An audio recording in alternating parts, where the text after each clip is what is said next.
Hey, everyone. I'm Linda, 32, living my dream as a pastry chef in the Big Apple. My bakery, Sugar Dreams, is the talk of the town. Life was sweet. I had it all: a thriving business, a dreamy fiancé named Arthur, a total lawyer hunk, and my best friend Jenna by my side. Speaking of Jenna, let me tell you how she became my right hand at the bakery.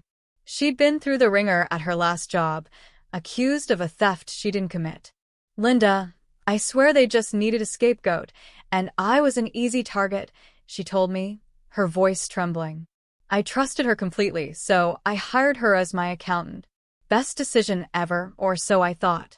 Arthur and I were planning the wedding of the year, complete with a designer dress, a fancy venue, and, of course, the wedding cake masterpiece I'd designed myself.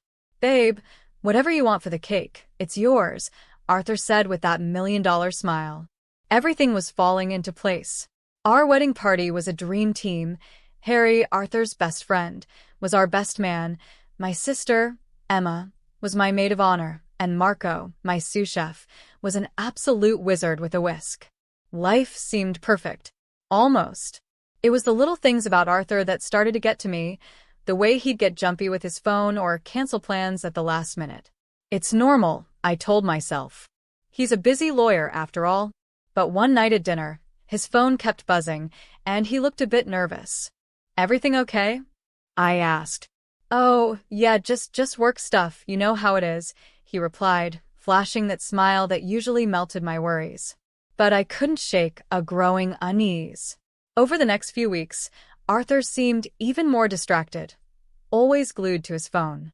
Finally, I confronted him. Babe, you've been pretty attached to that phone lately. Is everything all right at work? He looked startled for a split second, then recovered. Yeah, just a big case. You know how it is.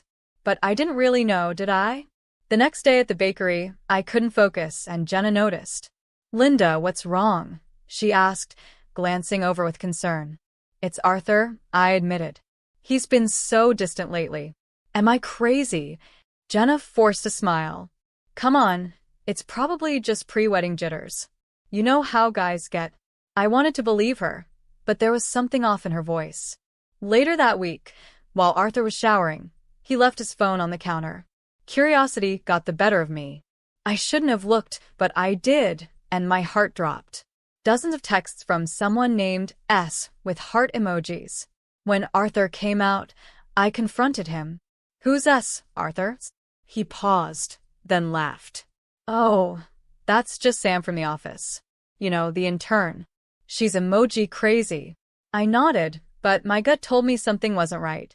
A few days later, I ran into Harry at a coffee shop near Arthur's office. He seemed surprised to see me. Linda, I thought you'd be at Arthur's business dinner tonight. My heart sank. Business dinner? He told me he was working late. Harry looked flustered. Oh, maybe I got mixed up, but I knew he'd let something slip. That night, I did something I'm not proud of. I went through Arthur's recent credit card statements. Fancy restaurants, jewelry stores, hotel charges. None of it made sense. Just before leaving for another business trip, Arthur handed me a small, wrapped box. An early wedding gift, he said with a tight smile. As he left, I noticed Jenna at her desk, looking pale and fidgety. Everything okay? I asked, but she jumped, avoiding my gaze. Fine. Just not feeling great, she stammered. With trembling hands, I finally opened Arthur's gift. Inside were divorce papers, not for me but for him. They revealed he was secretly married to Jenna, my best friend. The woman I trusted with my business and my heart. It all clicked. The hushed phone calls, the late nights, the way Jenna avoided my eyes. I stormed into the bakery, my vision blurred with tears. Jenna looked up, and her face crumbled. Linda, I'm so sorry.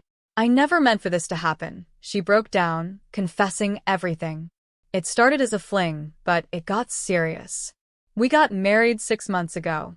I wanted to tell you, but Arthur said it would ruin everything. My voice came out as a whisper. How could you, Jenna? Tears streamed down her face, and she looked at me with guilt etched deeply in her eyes. There's more, Linda, she said, barely holding herself together. I've been, I've been stealing from the bakery. The hits just kept coming.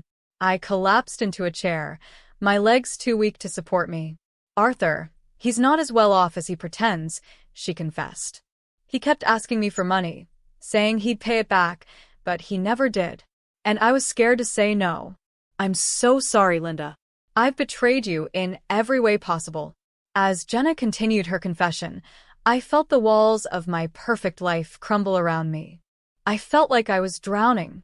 It wasn't just a few hundred, it was thousands, tens of thousands. My successful bakery, my dream, was on the brink of financial ruin. Just then, the bell above the door chimed, and Arthur walked in, his face falling as he took in the scene. Linda, baby, I can explain, he stammered, trying to sound sincere. I cut him off, my voice as cold as steel. Explain what, Arthur? How you married my best friend behind my back. How you've been stealing from me. His smooth lawyer persona slipped into place, as if he could argue his way out of it. It's not what you think. Jenna and I, we love each other. We didn't mean to hurt you. And the money, it was just temporary. I was going to pay it all back. I let out a hollow, bitter laugh. Love? You don't know the meaning of the word. Neither of you. Jenna reached out to touch my hand. Linda, please. We can fix this somehow. I jerked my hand away. Fix this? You've destroyed everything. My trust, my business, my future. There's no fixing that. Arthur started to plead. Baby, please give me another chance. I'll make it right. Something inside me snapped. Another chance? Here's your chance, Arthur. Get out. Both of you. Get out of my bakery. Get out of my life. We're done. They tried to argue, to explain, but I was done listening. I picked up the phone and called the one person I knew I could trust.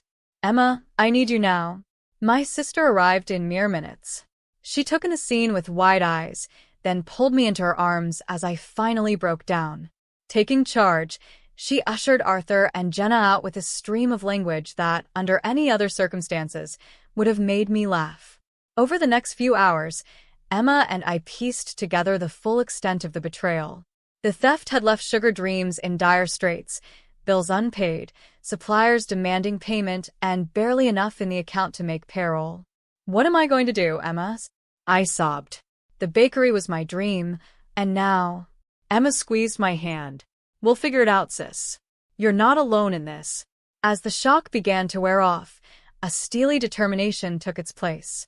Arthur and Jenna had taken so much from me, but they hadn't taken my skills, my passion, or my fighting spirit. No, I said, wiping my eyes. They don't get to win. I'm going to save my bakery, and I'm going to do it without them. Emma smiled, fierce pride lighting her eyes. That's my girl. Where do we start? I took a deep breath, looking around at my beloved Sugar Dreams. It was going to be a long, hard road ahead, but I'd built this place from nothing once before. I could do it again. We start, I said, rolling up my sleeves, by making the best damn cupcakes the city has ever seen. The next few months were a whirlwind. Saving Sugar Dreams became my mission, my obsession. I practically lived at the bakery, working side by side with Marco, to keep us afloat. We need to cut costs wherever we can, I told Marco one late night. But we can't compromise on quality. He nodded, a determined look on his face. I've got ideas for new recipes, unique flavors, but with more affordable ingredients. Trust me, they'll be amazing. And he was right. Marco's creativity, paired with my business sense, became our secret weapon. We introduced a line of dream catcher cupcakes with exotic flavors that caught people's attention without breaking the bank. But it wasn't enough. We needed more customers fast. That's when Emma suggested something crazy. Sis, you need to tell your story. People love a comeback. At first I balked. You want me to air my dirty laundry on social media? Not the dirty details, Emma explained with a grin. Just the basics. Local baker betrayed, fighting to save her dream. People will eat it up, pun intended. Reluctantly, I agreed. We started a campaign called #SweetRevenge, where I shared snippets of my journey, focusing on resilience and the joy of baking. To my surprise, it took off. One day, a customer came in, eyes wide with excitement. Are you the hashtag Sweet Revenge Baker? Your story is incredible. Word spread, and lines began to form. Sugar Dreams was becoming the talk of the town again, this time for all the right reasons. Meanwhile, I heard through the grapevine that Arthur's law firm had uncovered some of his shady dealings. It turned out Jenna and I weren't his only victims. Arthur has been disbarred, Harry told me one day when he stopped by for coffee. The firm's in shambles, and he's facing serious legal trouble. I'd be lying if I said I didn't feel a twinge of satisfaction, but mostly, I felt relieved that Arthur couldn't hurt anyone else. As for Jenna, her role in the whole mess became public knowledge. Last I heard, she couldn't get an accounting job anywhere in the city, and even her friends had abandoned her. Months passed, and slowly but surely, Sugar Dreams climbed out of the red.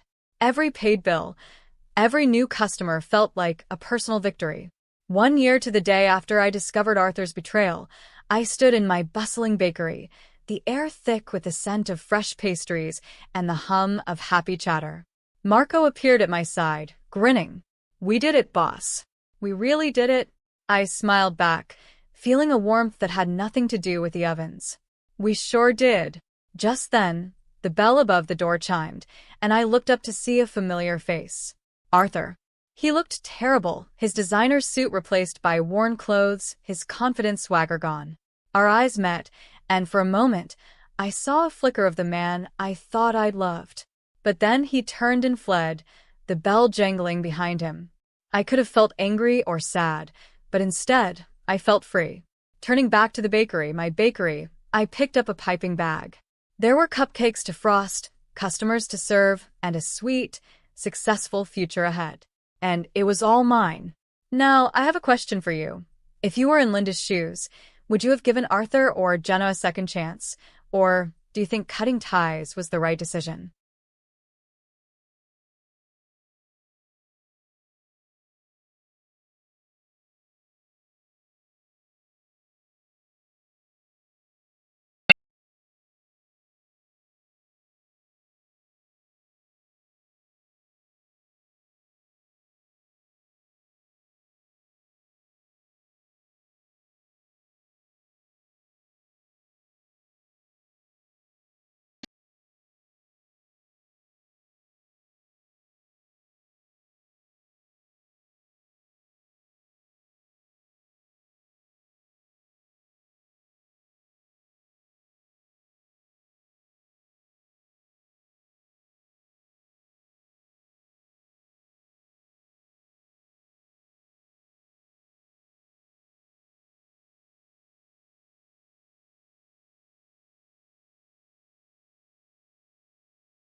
Subscribe to Cheating Tales Lab for more original and exclusive stories.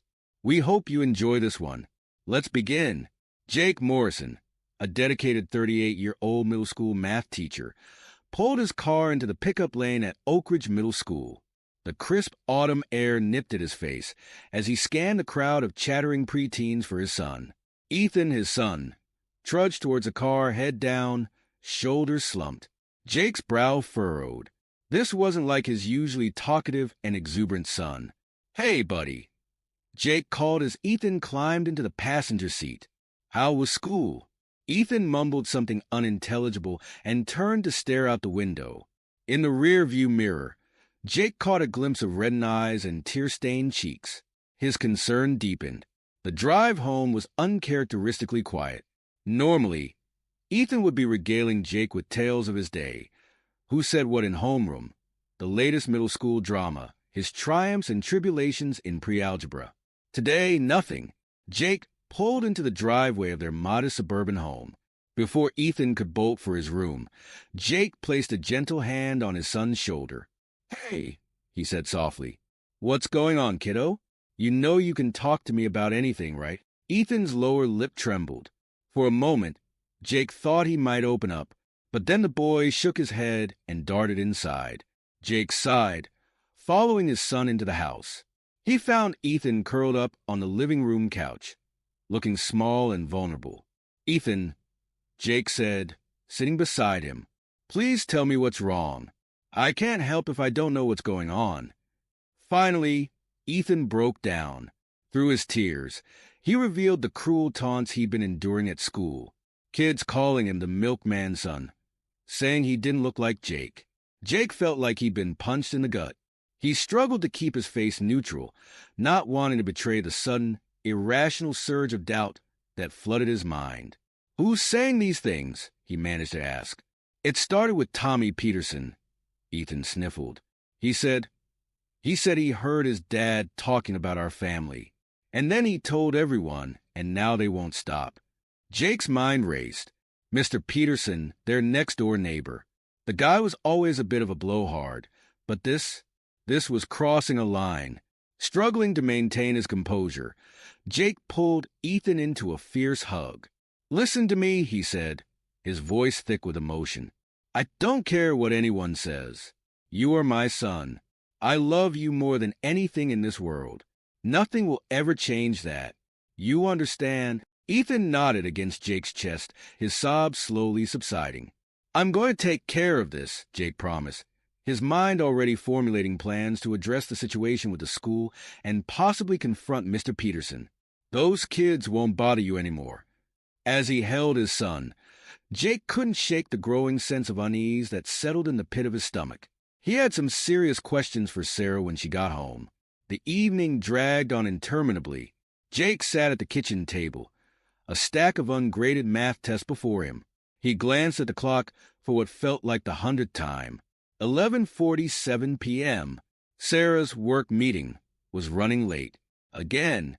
Finally, the front door creaked open.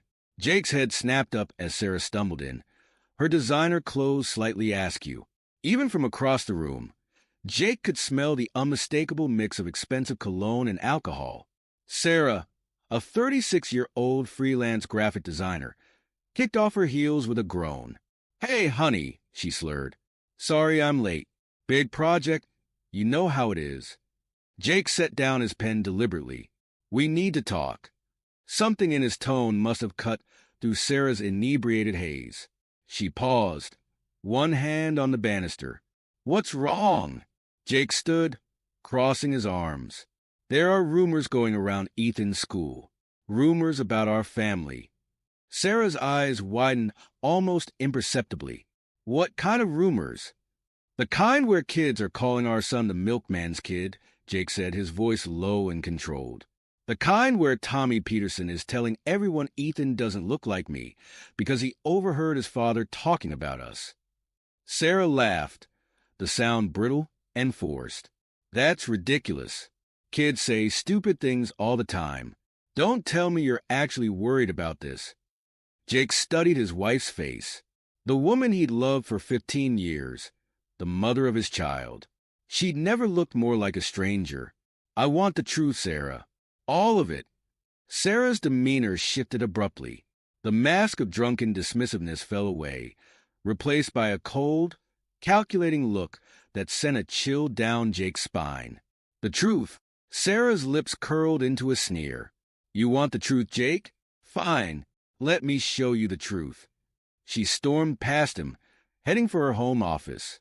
Jake followed, a sense of dread growing with each step. Sarah yanked open the drawer of her sleek, modern desk. The lock clicked open. Jake hadn't even known there was a lock. She pulled out a manila folder and thrust it at his chest. There's your precious truth, she spat. Happy now. Jake's hands trembled as he opened the folder. His eyes scanned the contents, struggling to make sense of the medical jargon. But 3 words stood out in stark relief. Negative paternity match.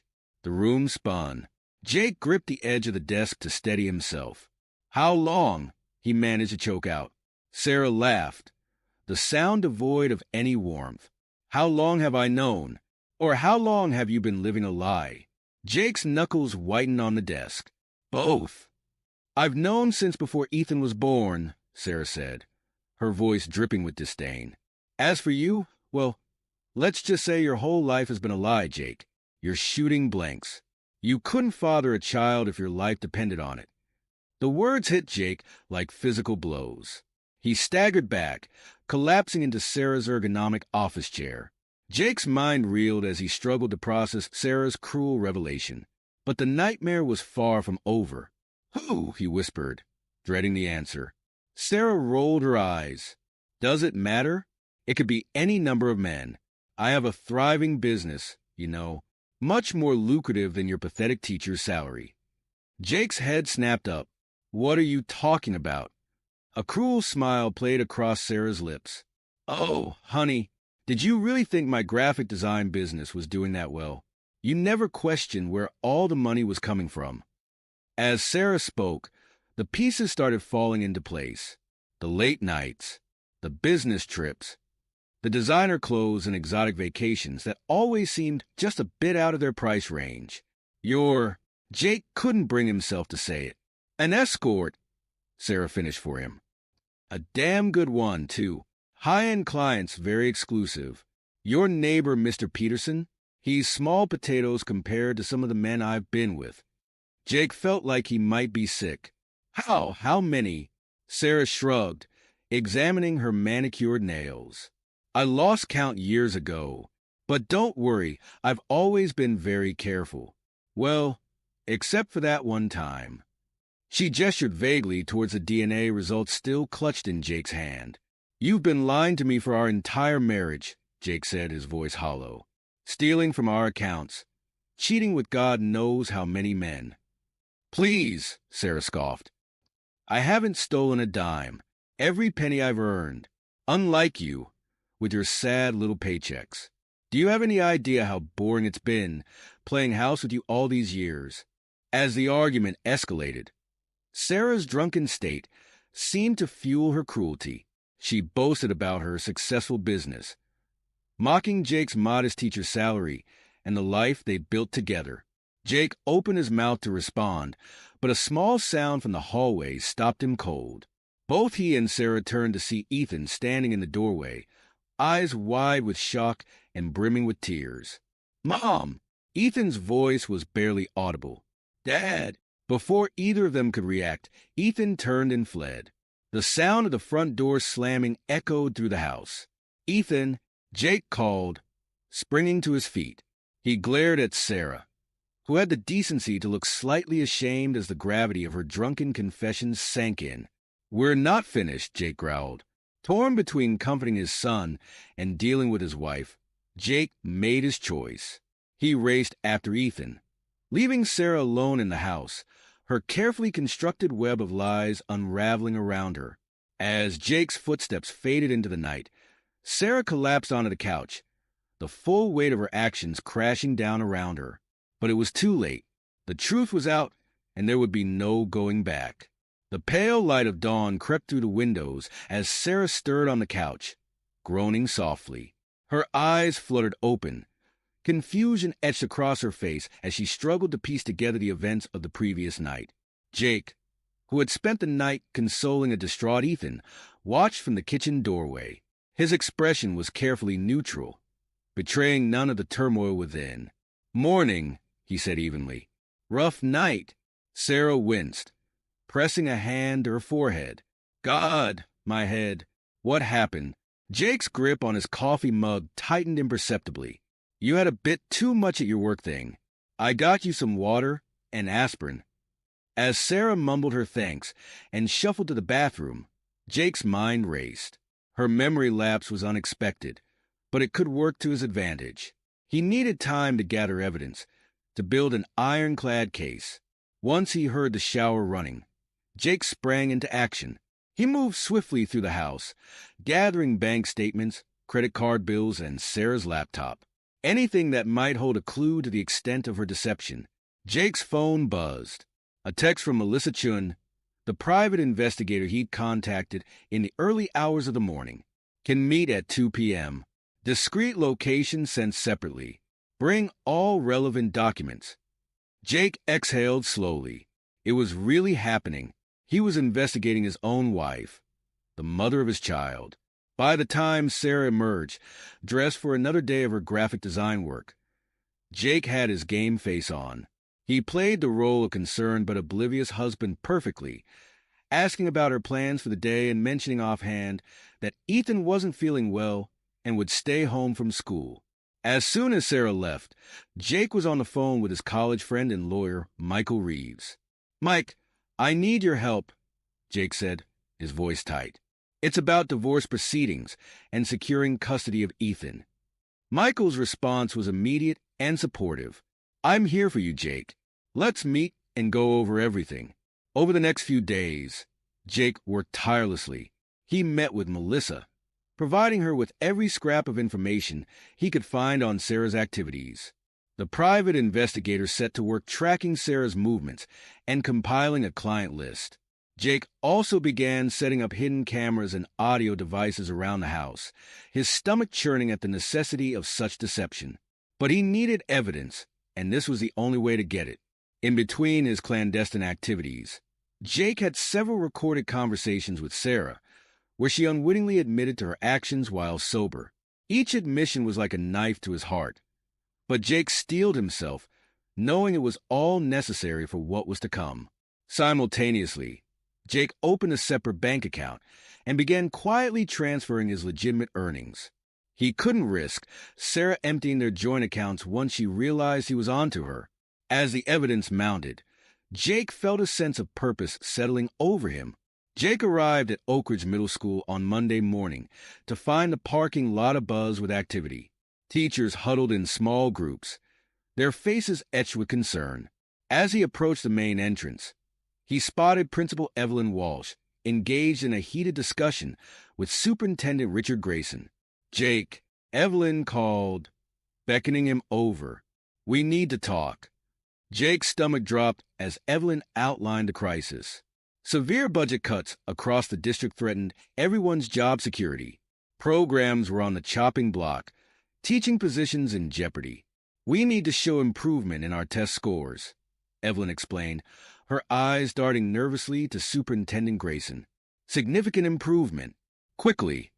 Jake's brow furrowed. "But the quarterly assessments aren't for another month.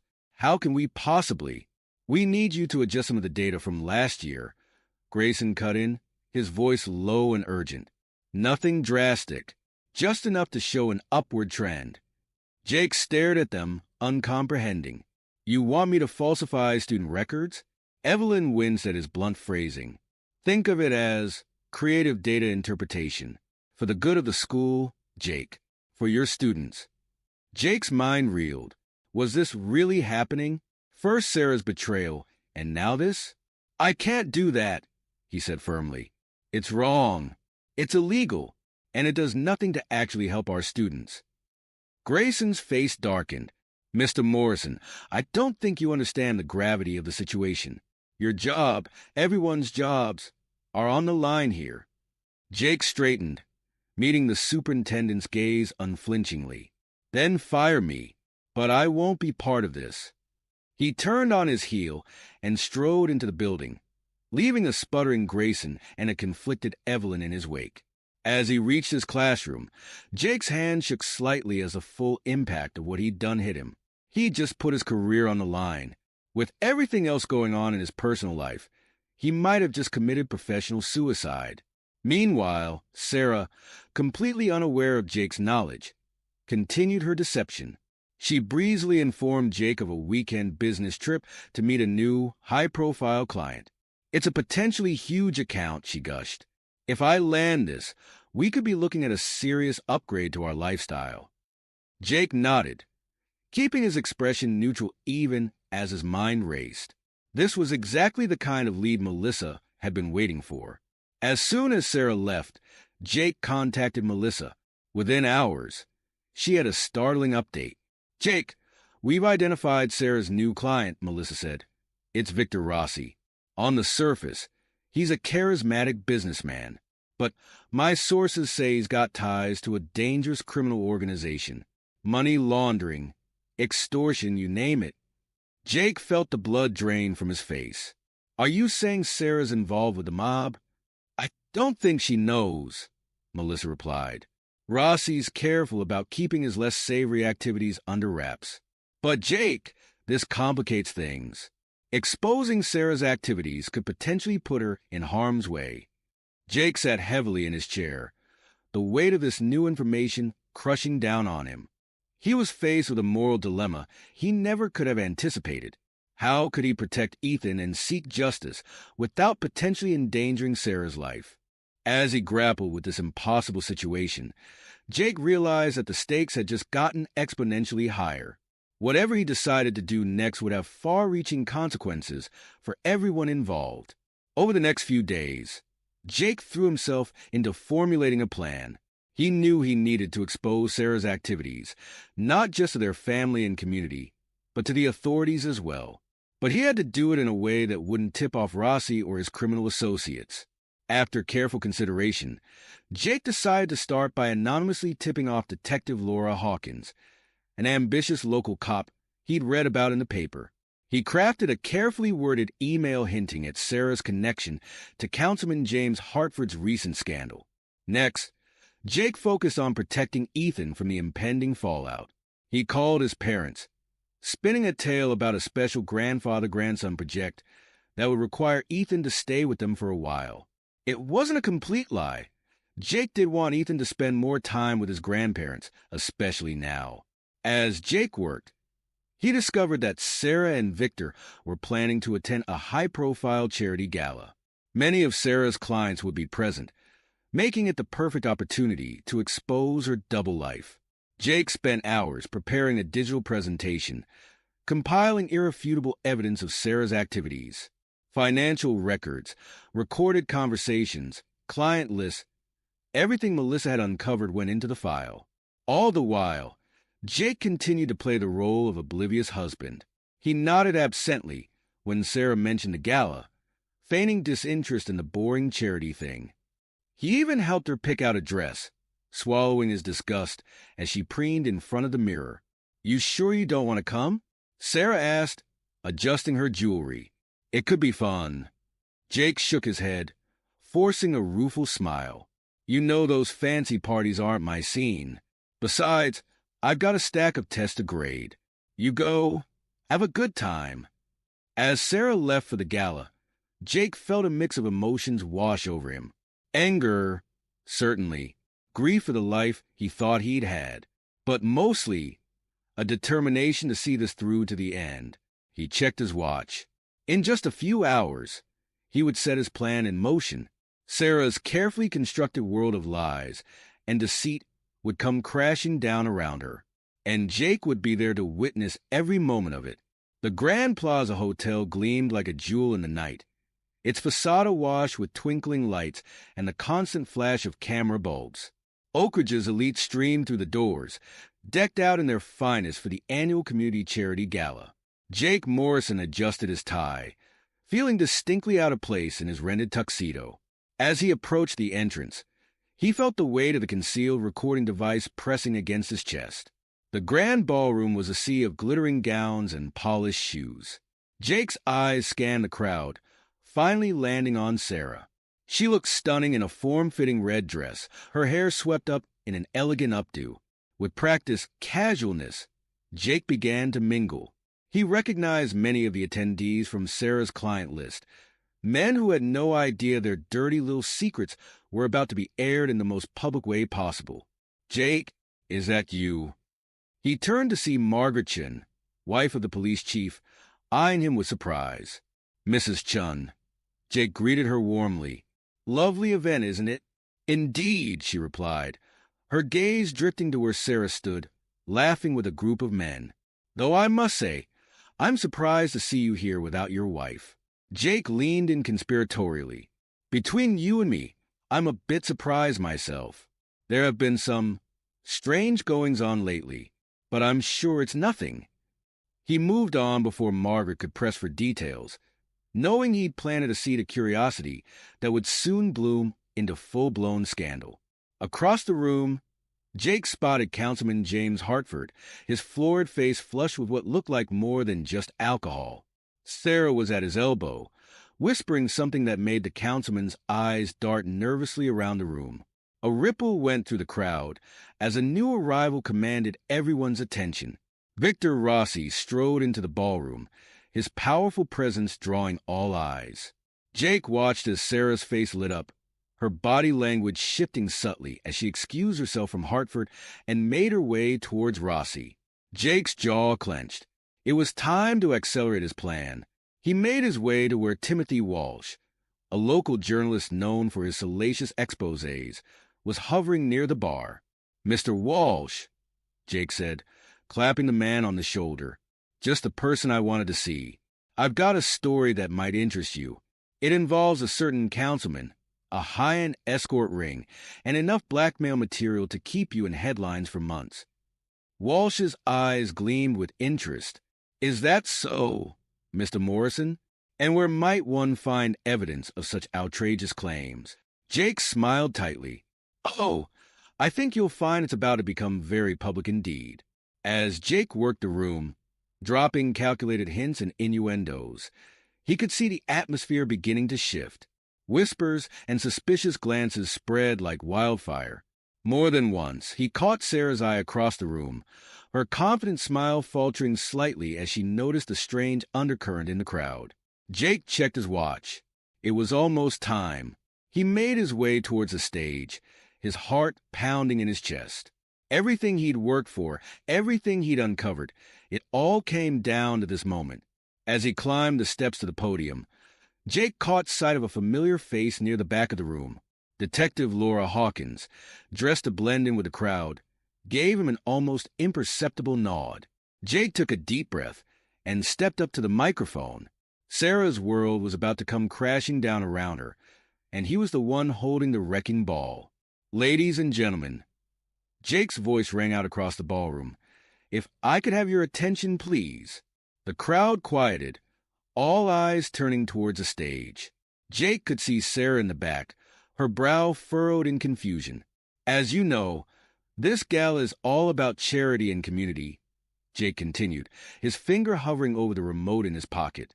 "So in that spirit, I'd like to make an announcement about a significant donation." He pressed a button. The large screen behind him flickered to life, displaying a series of damning financial records and transcripts. "My wife, Sarah Morrison, has been running quite a charitable organization of her own," Jake said, his voice steady despite the hammering of his heart. "Though I don't think the IRS would approve of her particular brand of giving."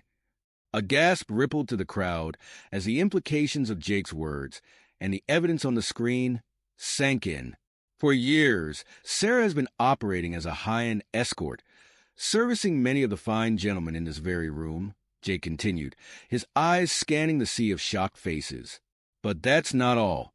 She's also been embezzling funds, blackmailing clients, and generally making a mockery of everything this community stands for." The screen changed, now playing a recorded confession from Sarah herself. Her voice, slightly slurred but unmistakable, filled the stunned silence of the ballroom. Jake watched as Sarah's face drained of color. She turned, trying to push her way through the crowd towards the exit, but found her path blocked by shocked and angry attendees. Suddenly, a commotion near the bar drew everyone's attention. Victor Rossi, his face contorted with rage, was shoving people aside as he made his way toward Sarah. "You stupid bitch," he snarled, grabbing Sarah's arm roughly. "Do you have any idea what you've done?" The mask of the charming businessman was gone, replaced by something far more dangerous. Sarah's eyes widened in fear as she realized the true nature of the man she'd been dealing with. Just as Rossi raised his hand, another figure burst through the crowd. Detective Laura Hawkins, badge now prominently displayed, inserted herself between Rossi and Sarah. "That's enough," Hawkins barked, her hand on her concealed weapon. "Victor Rossi, you're under arrest for assault, racketeering, and a whole host of other charges will be sorting out down at the station." As Hawkins cuffed the sputtering Rossi, Jake's attention was drawn to a commotion near the buffet table. Councilman Hartford had collapsed, clutching his chest. People were shouting for a doctor, the stress of the evening apparently too much for the politician's heart. In the chaos that followed, Jake made his way down from the stage. He found Sarah standing alone, her carefully constructed world crumbling around her. "Jake," she whispered, reaching out to him. "Please, I can explain." Jake stepped back, out of her reach. "Save it for your lawyer, Sarah. It's over." As the police began to arrive in force, Jake felt a strange sense of calm wash over him. The truth was out. Justice would be served. And though the road ahead would be difficult, he knew he'd made the right choice. For Ethan, for himself, and for all the other victims of Sarah's deception. The weeks following the gala passed in a blur of legal proceedings, media frenzy, and emotional turmoil. Jake found himself at the center of a storm, but he weathered it with a strength he didn't know he possessed. Sarah faced a barrage of charges: fraud, blackmail, tax evasion. The evidence Jake had gathered, combined with the testimony of her former clients, left little room for doubt. As he sat in the courtroom, watching his wife of 15 years being led away in handcuffs, Jake felt a complex mix of emotions. Relief, certainly. Anger, still simmering beneath the surface. But mostly, a profound sadness for what might have been. The family court case was next. Jake presented his evidence methodically, painting a clear picture of Sarah's unfit parenting and financial misconduct. When the judge awarded him full custody of Ethan, Jake felt a weight lift from his shoulders. They could start to heal now, to rebuild their life together. Surprisingly, Jake managed to protect most of their assets from Sarah's creditors. His foresight in opening separate accounts and documenting every transaction paid off, ensuring that he and Ethan wouldn't be left destitute by Sarah's crimes. But the repercussions of that fateful night weren't confined to Jake's personal life. The scandal had sent shockwaves through the entire community, toppling pillars of society like dominoes. Superintendent Richard Grayson was one of the first to fall. His involvement in the data falsification scheme came to light during the investigation into Sarah's activities. Jake found himself hailed as a whistleblower, his refusal to compromise his integrity now seen as an act of heroism rather than insubordination. The school board, eager to distance themselves from the scandal, approached Jake with an offer he never saw coming. "We'd like you to consider taking on the role of Vice Principal of Curriculum Development," Board President Elaine Hodges said, her eyes serious behind horn-rimmed glasses. "Your dedication to educational integrity is exactly what this district needs right now." Jake was stunned. I don't know what to say." Elaine smiled. "Say yes, Jake. Help us rebuild trust in this community." After careful consideration, Jake accepted the position. It would be a challenge, but one he was ready to face head-on. As the dust began to settle, Jake found himself with an unexpected calling. He started a support group for other victims of infidelity and financial abuse, using his own experience to help others rebuild their lives. Their first meeting was held in the community center, a small group of shell-shocked individuals drawn together by shared pain. As Jake looked around the room, he saw reflections of his own journey. The anger, the confusion, the tentative hope for a better future. "I know it feels like the world has ended," Jake said, his voice soft but firm. "But I promise you, there is life after betrayal. We're going to get through this together." The hardest part of all was helping Ethan come to terms with the truth about his parentage. The boy had been devastated by the revelations at the gala, withdrawing into himself in a way that broke Jake's heart. On the recommendation of Ethan's school counselor, they started seeing a family therapist, Dr. Amelia Rodriguez, a kind-faced woman with a gentle manner, helped them navigate the treacherous waters of their new reality.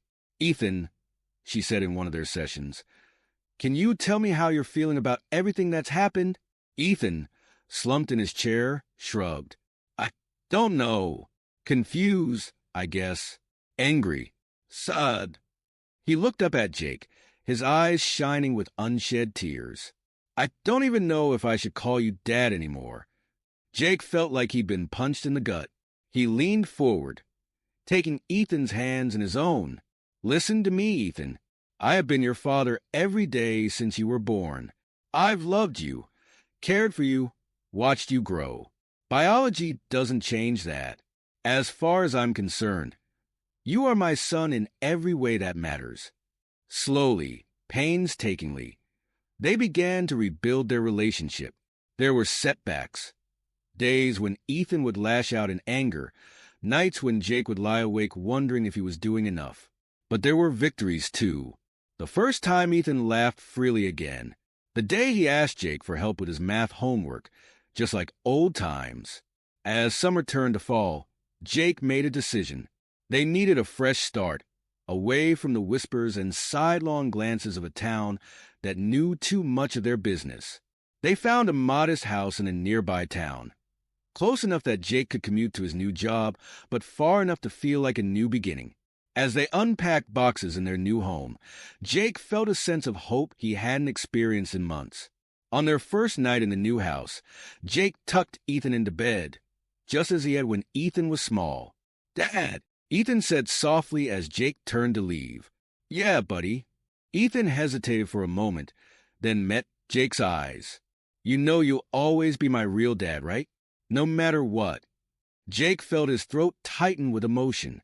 He crossed the room in 2 strides, pulling Ethan into a fierce hug. "I love you, son," he whispered. "Always have, always will." Father and son, bound not by blood but by something far stronger, love, trust, and the unbreakable bond forged in the fires of adversity. Jake Morrison, once a simple math teacher, now stood at the threshold of a new life. He had lost much, it was true, but he had gained something precious too: the knowledge of his own strength, the love of his son, and the chance to build a future on a foundation of truth and integrity. Whatever challenges lay ahead, Jake knew he was ready to face them. For himself, for Ethan, and for the man he had become through this crucible of betrayal and redemption. This is where our story comes to an end. Share your thoughts in the comment section. Thanks for your time. If you enjoy this story, please subscribe to this channel. Click on the video you see on the screen, and I will see you there.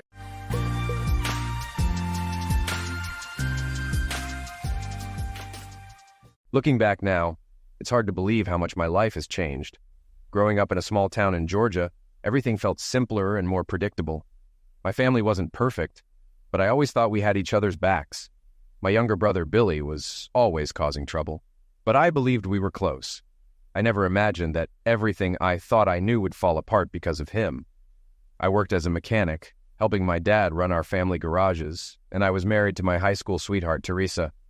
Life seemed good, until it all unraveled. Teresa and I had been married for a few years when things started to fall apart. Billy, always the troublemaker, got deeper into pills, and my family began enabling him in ways that hurt me deeply. Despite my objections, they pressured me into letting Billy stay with us while he got his life together. What happened next shattered everything I valued. The betrayal that came from my brother and my wife destroyed my trust, my family, and my sense of home. The day started like any other. The backyard was filled with laughter, and the smell of barbecue hung in the air. Friends and coworkers had gathered to celebrate my promotion to shop foreman, but to me, it felt more like a goodbye party. I was ready to walk away from everything. I stepped away from the crowd, my mind racing, knowing what was about to happen. This wasn't just a promotion party, it was my farewell. I turned and looked back at the family cookout behind me. The gathering was in my honor, celebrating my recent promotion to shop foreman. It was an adult party with about half a dozen co-workers and their spouses, no kids around. I was thankful for that because I intended to make this my farewell party. When I had the chance, I went to my truck. I grabbed what I thought I'd need for a visual aid. I figured they'd ask me to give some kind of speech, and I wanted to make it memorable. I discreetly placed the item in my waistband, making sure it was out of sight. As I walked back through the guests, I saw my boss coming toward me. Tommy Peterson was a big guy with a smile that could light up half of Dallas. Even in his 50s, he had a presence that demanded respect, but also put you at ease. Beside him was Martha, his wife, my problem. Okay, maybe she wasn't the real problem. Maybe she was just the idiot who kept opening the door and letting the real problem in. Either way, it was getting handled today. Martha Peterson was more than a little heavy, but she still looked decent, even in her 50s. She had that kind of personality that drew people to her, like a mother or grandmother to everyone. The problem was she believed that old saying, "Mama knows best." Ever since I moved here 11 months ago, she'd made it her mission to set me up with the perfect woman. It didn't matter what I did or said. She couldn't get it through her thick skull that I wasn't interested in dating. I was still getting over my first marriage. Maybe if I had yelled or caused a scene, she would have gotten the message, but that's just not me. I tend to be quiet, polite, and private. Maybe I should have been more of a fool. Well, that's about to change. There they sat, Martha and some of the other wives, all beaming like they'd just caught a mouse. They thought they'd found the perfect girl for me. And there she was, sitting with them. She was beautiful, barely 5 feet tall, with a good figure, long blonde hair, and a pretty face. She always looked great since she worked at a beauty salon. I had to hand it to them. I thought she was perfect for me, too, until about 2 years ago. Unfortunately, the perfect woman they'd been pushing on me the last couple of months was my ex-wife, Teresa. What really made my blood boil was that they knew this. I hadn't told them the full story behind our divorce because it wasn't any of their business. I just told them I didn't want to date her, talk to her, or even be in the same state as her. And now there she was, surrounded by a group of women who were very pleased with themselves for getting us face to face. Teresa probably hadn't told them much about why our marriage ended because she was good at leaving out the important details. When she didn't want to face something, she had a way of charming almost everyone she met. She told them she'd made a mistake and that I refused to talk to her or forgive her. She played the role of the broken and remorseful wife perfectly. Her, "I pray for a chance to show Doug how much I still love him" act had Martha and her group eating out of her hand. Tommy stood up, addressed the group, and finally introduced me. Showtime. I want to thank y'all for coming tonight. I know this was supposed to be a celebration, and I guess it is in a way. Tommy offered me the position of shop foreman, and I appreciate that. But sir, I'm going to have to decline because as of today, I quit. Sorry for springing this on you, and I'll understand if you don't want to give me a good reference, but I'm leaving tomorrow, no matter what. I watched their shocked faces as Tommy opened his mouth to speak. "This is my home," he said sternly. "No disrespect to you, sir. You've been more than fair with me, and I owe you an explanation. But there are others here," I said coldly, "that I sure as hell don't owe anything to." Martha tried to cut in. "Doug? Martha, I think you and your little group have done enough to me. I made it crystal clear I didn't want to date anyone, and I damn sure made it clear I didn't want to be around my ex-wife. Apparently what I want doesn't matter, so either I speak now or I leave for good. Your choice. Either one sounds fine to me." The group was silent except for the sound of Teresa crying. "All right then, let me tell you a story." Teresa looked up at me, shaking her head slowly, her eyes pleading for me to stop. About 2 years ago, I left my small hometown in Georgia. For the first time in my life, I walked away from a broken marriage and a family that turned their backs on me. I came here 11 months ago to start fresh, but it seems I can't escape my past. It keeps catching up to me, with some help. I glared at Martha until she looked away. I married my high school sweetheart 5 years ago. She was everything I had ever wanted. We got married after she graduated, and for 3 years, I thought we had the perfect marriage. She worked at a beauty salon, and I worked at one of my family's garages. My dad owned several shops across northern Georgia, and that's where I learned to be a mechanic. But just like Eden had a serpent, so did my marriage. And my serpent was my younger brother, Billy. Billy is 3 years younger than me, but he's always been the focus of my family's attention. Supposedly, he's a recovering pill-hooked and has been since he dropped out of school at 15. My parents have always bent over backward for him, sacrificing themselves, and me, for whatever was best for Billy. "We have to help him. He's sick," they'd say more times than I can count. So, 3 years ago, when I heard he'd been kicked out of his latest place, I wasn't surprised. My family, including my wife, wanted him to stay with us until he could get into another rehab. My response wasn't just no, it was hell no. Both my wife and parents were shocked. How could I be so heartless and turn my back on my brother? In my mind, I wasn't turning my back on him, I was just done enabling him. For the next few weeks, they made my life miserable, pressuring me until I finally caved and let Billy stay. And how was I repaid for trying to be a good brother? I glared at my ex-wife, trying to stay calm. I don't know what story my worthless brother told her to get her into bed, but whatever it was, it worked. Of course, neither of them bothered to tell me. 2 months later, I got the big news. "Honey, I'm pregnant." Like an idiot, I was thrilled. We had been trying for a baby for the past year.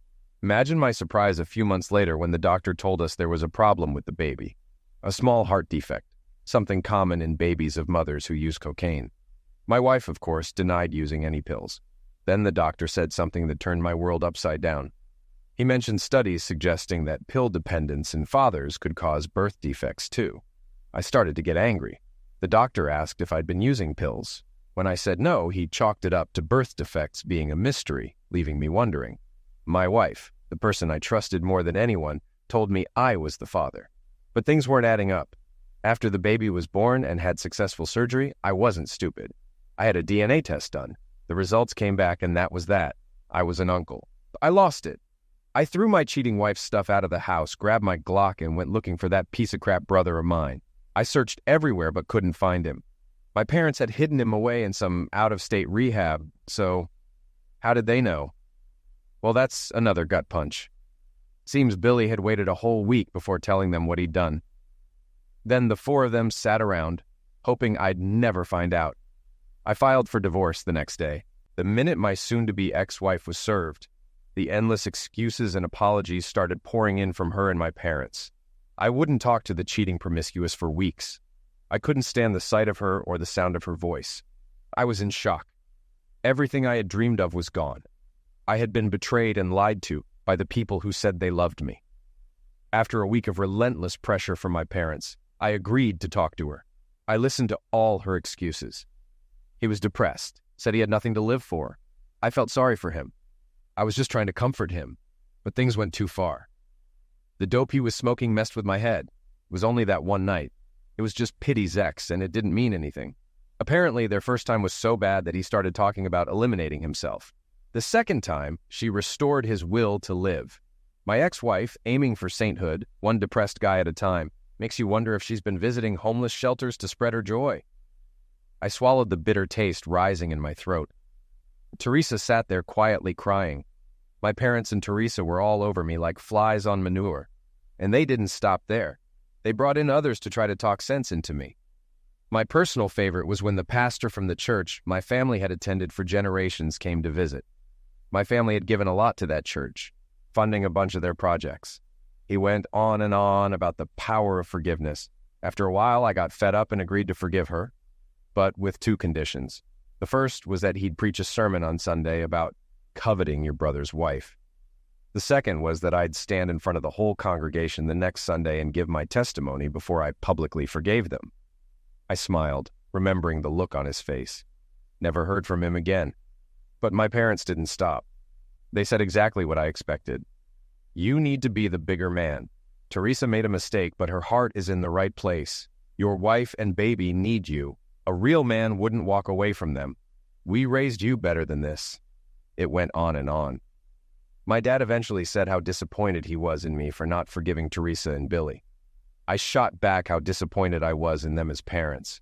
After that, I let them have it, telling them exactly what I thought. It was ugly. When they asked if I had read Billy's apology letter and told me I shouldn't blame him because he was sick, I lost it. I told them I had used his letter as toilet paper. I also made it clear they were never to mention his name to me again. When they didn't take me seriously, I made sure they got the message. I looked at the group, making sure I had their full attention. Reaching behind me, I revealed what I had been hiding, and there were surprised reactions from those around me.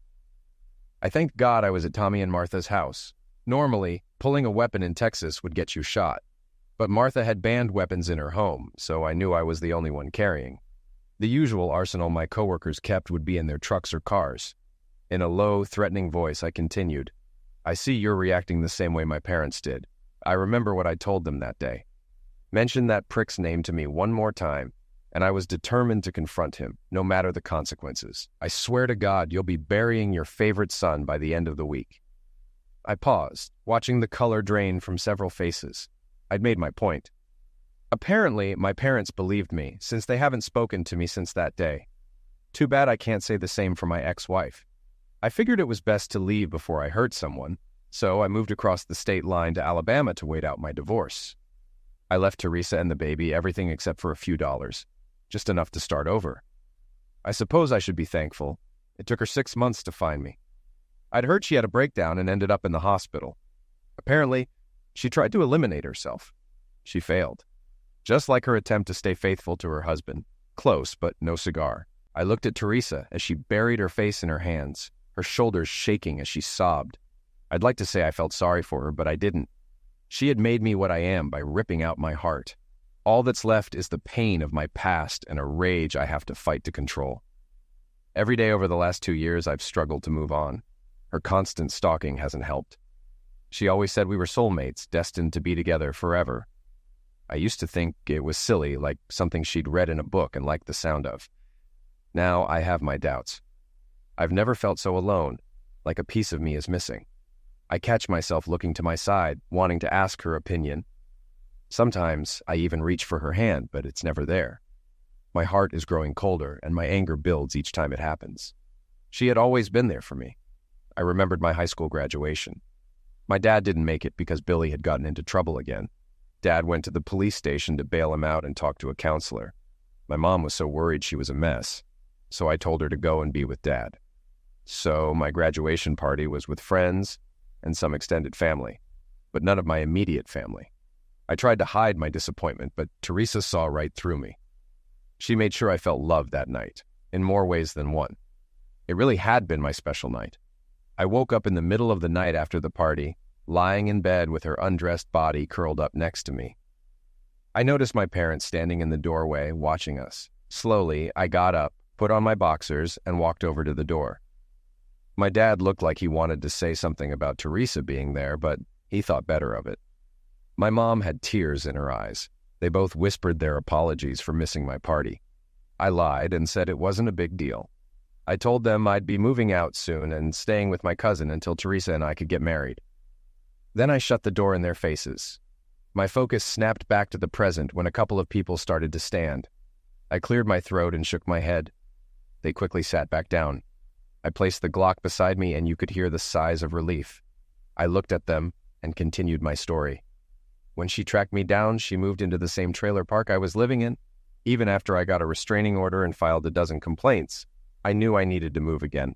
The divorce finally came through, so I packed up and headed here to Texas. I bet she didn't mention the restraining order when she gave you her sob story about our marriage, did she, Martha? Martha, now crying, shook her head. Didn't think so. She's always been good at leaving out the important details. When I got to Texas, I was lucky to meet Tommy. He gave me a chance to start over and didn't pry into my past too much. I made it clear I didn't want to talk about my past, and once he confirmed I wasn't running from the law, he was fine with that. Unfortunately, his wife didn't listen.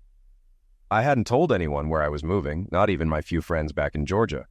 So, imagine my surprise when 3 months ago my ex-wife moved to town. The icing on the cake was when my boss's wife decided to play matchmaker and try to get me back with my cheating ex-wife. Martha started to speak, but I cut her off. You had your chance, and you didn't listen. Now it's my turn, I said, my voice filled with enough rage to silence her. I've made it clear dozens of times over the past year. I didn't want to date, didn't want to talk about my past, and I damn sure didn't want to get back with my ex-wife. But apparently what I want doesn't matter. Martha sobbed. Doug, I'm so sorry. I didn't know. I cut her off again. Didn't know? I spat. Since when do you need to know before you respect someone's privacy? Who the hell do you think you are that someone has to explain everything to you before you'll give them the decency of staying out of their life? My words hit home. It was time to wrap up this miserable little performance. So, Martha, thank you and the rest of the busybodies for making my last 2 months a living hell. I'd wish you well, but that'd be a lie. Honestly, I hope you all turn on each other and make each other's lives just as miserable. I looked down at Teresa's tear-streaked face. Please, baby. Please, she begged. Give me another chance. I told you to get away from me, Teresa. Go home to your kid. I can't, she sobbed, unless I bring his daddy back with me. Come on, Teresa. You know I'm not his father, and I never will be. You gave up the chance for me to be a father when you slept with a man who used you and then ran off to get high again. Now you want to find the kid's dad? Try looking in a rehab or a gutter. I picked up my Glock, slid it back into my belt, and turned to leave. The crowd parted faster than a cheap dress at a NASCAR party. I heard a few people mumble apologies, and some even met my eyes. As I reached the driveway, Teresa's scream echoed behind me. No, Doug, wait! Please don't go! I can't live without you, Doug, she screamed, collapsing to the ground in tears. You have to come home. You just have to. I turned around and stared at her. Listen, you worthless pig. I don't care what you decide to do. Just stay away from me. Just stay the hell away from me. You can screw around without me, so stop pretending you can't live without me. Next time I won't be so civil. And remember, I still have that restraining order, and I'm well within my rights to enforce it, if you catch my drift. I saw the crowd staring at me, still not really hearing what I had to say. I snarled and walked to my truck. The doctors tell me that writing down my thoughts is good therapy, that it'll help me find myself. Honestly, I think they're full of it. They don't seem to get that I've lost Doug. He was my rock, my soulmate, my lover, my best friend, and until recently, my husband. I lost him because of one stupid mistake, a mistake he just can't forgive. To understand us, you need to know our story. Doug and I started dating in high school. He was a sophomore and I was a freshman. From the moment we first kissed, I knew I loved him. We went through high school together, and I always knew we'd get married. 3 months after I graduated, we tied the knot. I'm sure my parents were thrilled, not just because I was out of the house, but because we didn't have to get married, as good Southern Baptists. They were probably worried I'd get pregnant. My parents and I were always fighting. They loved Doug, but they didn't like how I lived. Too much sex and drinking for their tastes. Of course, they knew I only did those things with Doug. He was all I ever wanted. He was my soulmate, even when I was messed up. That never changed my love for him, though he doesn't see it that way. All he sees is the betrayal. He doesn't understand that when I see how much I've hurt him, it eliminates me too. Doug has always been my rock. Anytime I lost control, he was there for me. Until now. Most people see him as quiet and shy, but I know better. He's like a volcano. Calm on the surface, but things build up inside him until he explodes. I've seen it happen a few times, though rarely in public. Once it happened in front of our classmates. We were at a keg party drinking when this idiot, Jerry Whitmore, grabbed me. I slapped him, but the drunk idiot grabbed me again and tried to feel me up. I guess he had a last wish, doing that in front of Doug. Doug may not be the biggest guy, but he's strong and in great shape. Before Jerry could throw a punch, Doug had him on the ground, pounding his face. It took 3 guys to pull Doug off, and when they did, there was blood everywhere. Doug messed him up pretty badly, and there was talk of charging Doug. But I threatened to file sexual attack charges against Jerry, and everything was dropped. After that, I never had any issues with other guys. Like I said, Doug and I got married right after I graduated. It was the happiest time I can remember. He was already working as a mechanic in one of his dad's garages, and I went to beauty school. Soon, we saved enough to buy our first house. It wasn't much, just a little 2-bedroom place. But it was ours. Those first 2 years were tough because money was tight. But we had each other, and that was enough. I was so happy, like I was living in a fairy tale. Our marriage wasn't perfect, but it felt like it was. Sure, we had arguments, but I'd pout or cry, and Doug would give in. I didn't do that too often, though. I didn't want to take advantage of him. Our love felt like a shield, protecting us from the world. I guess that's why I didn't see the danger until it was too late. Everything changed when Billy got evicted from his trailer. He had nowhere to go, especially since he was fighting with Doug and his parents at the time. They didn't want him staying with them again after the last time, but they also didn't want him on the street. They asked if he could stay with us for a few weeks until they could get him into another rehab. I said okay, but Doug said no. I knew Doug had a lot of issues with his family, and most of them were justified. His parents, Tom and Paula, are decent folks, but they were unlucky enough to have a son who was a mess. That mess tore apart their family, and then destroyed mine too. Billy was always loud and wild, the kind of guy who'd do anything on a dare. Doug, on the other hand, was that quiet, steady force in the background. You always knew he was there. They were a team until Doug went to high school. Once Doug started hanging out with his football friends, Billy acted out even more, becoming an attention seeker. It wasn't a surprise when Billy started hanging out with the pill crowd. By that time, Doug and I were dating, and I saw how much it tore him up to watch Billy spiral. Billy became a full-blown hooked by his freshman year, and by the time Doug graduated, Billy had already caused serious damage to their family. He dropped out the same year Doug finished high school. Doug's parents tried everything but didn't know how to handle Billy. They tried sweet-talking, bribing, threatening, and eventually tried tough love. Billy used that as an excuse to drop out of school. After that, Tom and Paula pretty much gave in to him on everything. While I understood their struggle, their focus became all about Billy. They did everything for him and essentially left Doug to fend for himself most of the time. I know that really hurt Doug. Billy seemed determined to ruin his life. It was a shame because he had potential. Doug's a good-looking guy, but everyone used to say Billy would be even better looking when he got older. Unfortunately, with his dependents, we'll never know. Doug tried many times to reach out to Billy, but Billy's way of responding was to steal from Doug and their parents, using the money to buy more pills. By the time Billy turned 18, Doug had given up on him. We had been married for about 2.5 years when Billy got evicted. I'll admit Tom, Paula, and I were relentless in trying to get Doug to change his mind about letting Billy stay. I think Tom and Paula felt like they had no other options, and were weighed down by guilt. They didn't want Billy moving back in with them, since they'd just kicked him out months before after he stole money from them. I wanted Doug to reconsider, because you don't just turn your back on family, and besides, it was near Christmas. It would have been terrible to think of Billy living on the street during the holidays. Just a few days after Christmas, I let my fairy tale marriage come crashing down. Doug had called me, telling me he was working late to fix the transmission of a single mom's car. She was a mother of 3 and needed her car back, so he and one of his co-workers were staying through the night to get it done. God, I loved him for that. I got home late from the beauty salon, and as soon as I walked into the house, the smell of dope hit me like a wall. The smoke from Billy's grass was so thick it was like walking into a fog. I pounded on his bedroom door, but he didn't answer. Annoyed, I opened the windows to let the smoke out, then went to take a shower. Afterward, I got ready for bed, but the house still reeked of smoke. I had to close the windows because it was cold outside, so I banged on Billy's door again. This time, he opened it, and the way he looked scared me. His eyes were bloodshot, and I couldn't tell if it was from the smoke or if he'd been crying. He looked utterly hopeless, like he'd given up on life. He turned and sat down on the floor next to his bong.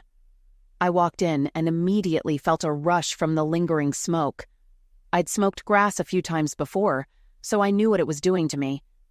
I grabbed a fan, opened a window, and set it up to blow the smoke out. Billy just sat there, mumbling to himself. When I finished, I sat down beside him. Even though that night is fuzzy, I still remember how things unfolded. "Damn it, Billy," I said. "If Doug smells this when he gets home, he'll kick you out." "Maybe that would be for the best," he muttered. He looked so defeated. "It doesn't matter anyway," he sighed, staring at the ceiling. "I'm dying anyway." His words shocked me. It took a second to sink in. "Oh God, Billy, do you have AIDS?" I asked. He snorted and shook his head. "No, I hate needles, but I got proof I'm dying another way." He saw the confusion on my face. With a heavy sigh, he continued. "Even with the trash I hang around, I couldn't catch AIDS if I tried." I stared at him until I finally understood what he meant. I couldn't believe it. He had just turned 19. Did you go to a doctor? Yeah, he nodded. The pills did it. I'm clean for STDs and AIDS, but that doesn't matter much now. I can't usually get it up, and when I do, it doesn't last. I barely have enough money to feed my habit, so getting some blue pills isn't gonna happen. If I can't be much of a man, what's the point? So being thrown out by my lucky big brother doesn't matter. We sat there in silence for a while. I'm ashamed to admit that I started thinking of ways to help him, most of which Doug would have hated. Doug's not really lucky, I said. He just works hard. That's not what I meant, Billy mumbled, looking at me with teary eyes. Then what? I asked gently. I was talking about you, he whispered. I blushed and turned my head so he wouldn't see. Doug's always been lucky because of you. You give him the strength to do what he needs to do. Without you, he'd be just as messed up as I am. So yeah, he's lucky. If I'd found someone like you, my life would be different. He buried his face in his hands and sighed. I know now that he was just playing on my emotions, but back then, things were hazy. I think the smoke made everything foggy. If I could do it all over again, I would have gotten up and left right then. But I didn't. Instead, I opened the door to the end of my marriage. I glanced at him and saw a broken kid, someone with no reason to live. My heart sank as I felt his pain. I hugged him, and he rested his head on my shoulder while I gently stroked his hair. After a moment, he touched my cheek and kissed me softly. "Billy," I whispered. "You shouldn't." "Please, Teresa," he begged. "I've never kissed a good woman before. Please." I knew I should have stopped it, but I froze. I didn't kiss him back, but I didn't stop him either. He kissed me again and held me close. I didn't respond, but he must have taken my silence as permission. I tried to stop him. "Billy," I whispered again. "Please, Teresa. I need a reason to live." I knew it was a line, but I believed he was desperate. Whether it was the moment or something else, I didn't fight back. I just sat there, confused, unsure of what to do. It wasn't lovemaking, and there were no tender words. That was reserved for Doug, my husband. This was just sex. Nothing like what I had with Doug, who knew me, loved me. He had something no one else ever would. My heart. Afterward, I lay on him, both of us catching our breath. He whispered, "Thank you. Oh God, thank you."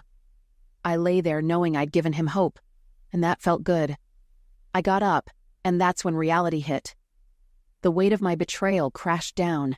I dressed quickly and headed for the door. Billy called out, "Teresa!" I turned, tears filling my eyes. "Never again, Billy," I said quietly. "This can never happen again. Doug can never know, understand?" Billy nodded and lay back, covering his face. I think he started crying. I went to shower, trying to scrub away the guilt. I couldn't justify what I'd done, even though I hadn't planned to cheat. But Doug would see it as a betrayal, especially with his brother. I cried myself to sleep, knowing I had changed us forever. The next morning, Doug was furious. The smell of grass lingered. He nearly kicked Billy out, but didn't, for reasons I don't fully understand. I was a mess, trying to keep my emotions in check so Doug wouldn't suspect anything.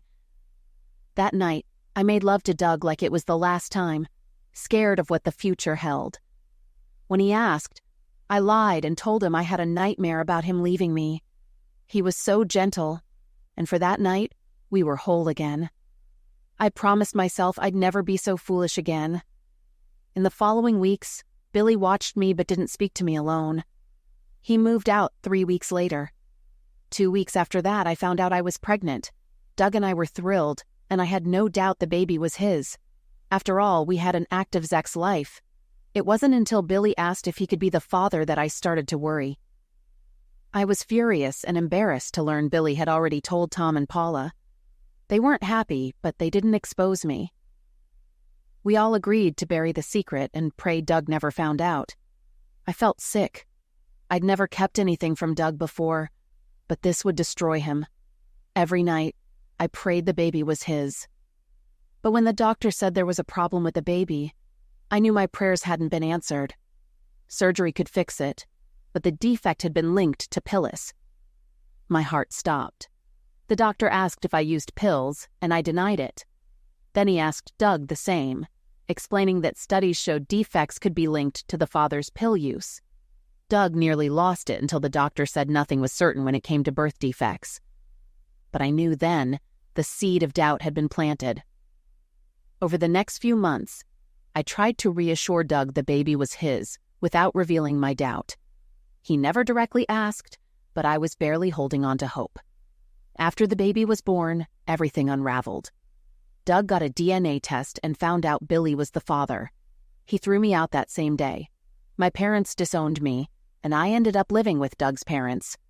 Doug wouldn't speak to me for 2 weeks, and when he finally did, it was after his parents pressured him. Our conversation was one-sided. I begged Doug to listen, to see how sorry I was, and how much I needed him. I pleaded, cried, and did everything I could think of. But all he said was, "You slept with my brother and had his kid." For a week, his parents and I tried to get him to talk, and even Billy sent a letter apologizing. But I could see Doug's anger building, and his parents eventually stopped helping after Doug lashed out at them. I kept calling Doug, showing up at his work, desperate to talk. When he finally did, he unleashed every hateful word he could think of. He ripped off my wedding ring, and for the first time, I was truly scared of his rage. Then Doug moved to Alabama, and I spiraled. Imagining life without him was unbearable. I mixed sleeping pills with booze and ended up in the hospital on self-destruction watch. After that, Doug Jr., the baby, went to live with Tom and Paula. I don't see him much, and honestly, I don't care. He's just a reminder of what I lost. After I got out of the hospital, I tracked Doug down in Alabama. I moved to a trailer park nearby and got a job at a beauty parlor.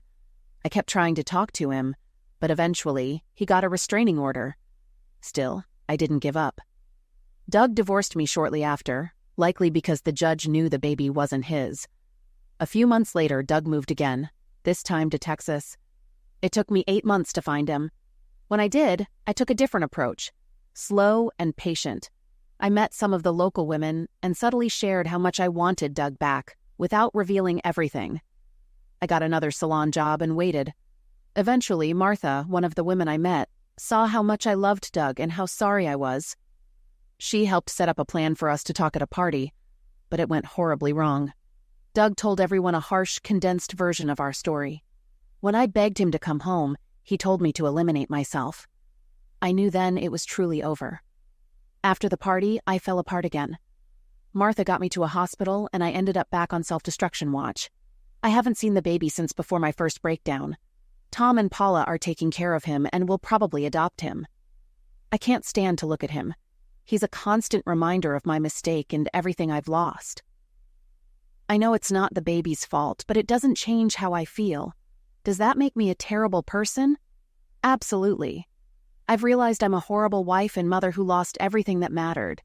Maybe someday I'll figure out how to cope, but for now, I'm just stuck in this place, sickened by who I've become. I sat there staring at the text on my phone. It had been 3 months since my party, and finally my future was becoming clearer. For the last 2 years since I left Teresa, I'd felt lost. I tried dating during that time, even slept with a few women, but it felt empty. What I really wanted, I couldn't have. I wanted my wife, the way she was before she slept with my brother. But I knew that was impossible. I still loved her, but I could never go back. She'd betrayed me, had a baby with my brother, and lied to me about it. Every hope and dream I had was wrapped up in her. She was my soulmate. Now, all I had left was pain and anger. I was lost, with no idea where I was headed. I buried myself in work just to avoid thinking. Then the text came, and everything changed. It said Teresa had liquidated herself. Before the text, I couldn't find a reason to live. Now I had a purpose. I wrote 2 short notes, enclosed them with a small black jeweler's box, and sent it by certified mail. Once I confirmed delivery, I packed up my truck and checked out of the motel. With a grin, I started the long drive back to Georgia.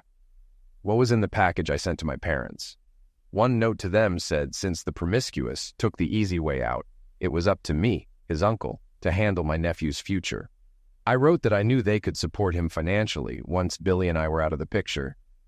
I ended by wishing them better luck raising my nephew than they had with Billy and me. The black box was addressed to my brother.